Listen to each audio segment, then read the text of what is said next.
Hey everybody, this is Dream, and today I'm going to be reviewing Madness Beverage. Madness Beverage is developed by Console Labs and Blue Sunset Games and published by Playway. It came out on July 28th, 2021 and is $18.99. It is also an ID at Xbox title. So Madness Beverage is a first-person shooter, and what I mean by that is you're, in a first-person shooting role where you're going to be progressing through levels. Similarly to other games like it, Halo is a big-time first-person shooter. This game is nothing like Halo, because Halo is a lot better than this. Not to compare the two, but the thing is this game is probably comparable to a game that came out in like 1998, and the quality, the graphics are pretty subpar in this particular game. Hopefully that they'll bring some updates to make them a little bit better. But the overall, the game is just not very good. The weapons, you can find more weapons as you progress through the game. They're not very good, and they're not real consistent when it comes to hitting the enemies like you would want in a game like this.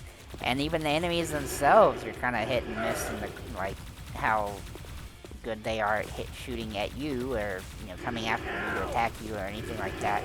And then the levels designs are just not they don't make much sense. Like, okay, you need to go here and then here. A lot of it's going to go back and forth, backtracking through areas because you missed something that you needed or something like that. I mean, it's just kind of a hot mess. Overall, I've been playing this game for a few hours, and I'm just not really enjoying it at all.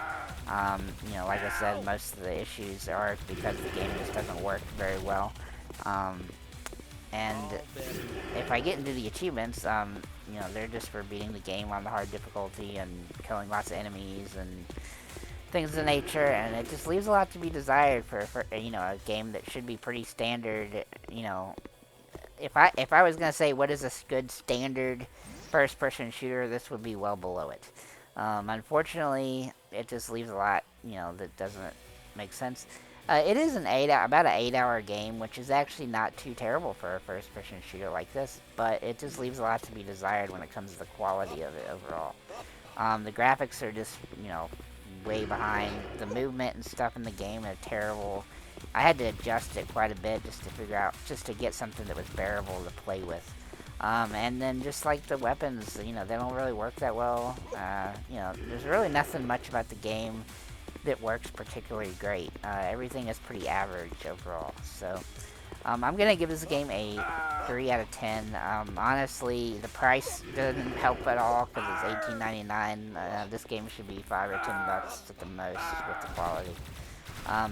I guess $10 is probably fair because at least it does have some length to it. But man, you feel like you're just stepping back into a day where we used to have old games that that used to be fun. So overall, I just didn't enjoy this one quite at all. So that's pretty much all I got for this one. Thanks for liking, commenting, and subscribing. Let us know what you think in the comments, and have a nice day.